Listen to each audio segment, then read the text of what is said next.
So now we will be replacing ladders on a side-mounted apparatus.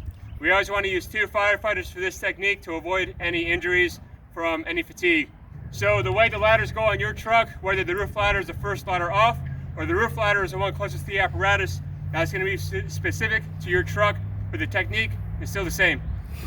So first, we want to find our ladder and make sure we're at rungs 2 and 3 from each end.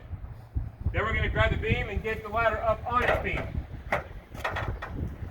We're going to grab rungs 2 and 3 together, and on 3, we're going to lift up. 1, 2, 3.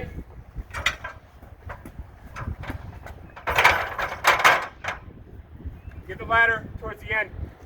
One thing to note about the halyard is if your halyard dangles like this, hold the inner halyard to get it resting on that beam, or just place it there.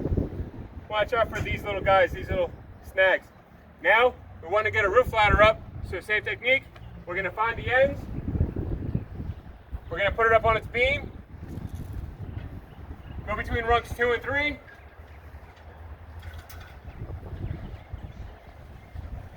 And get it in line with the ladder that's already on the rack. Secure the locks.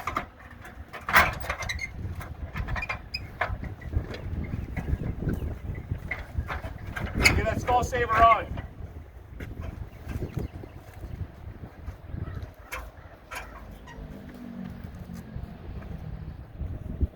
Another thing to note is the halyard.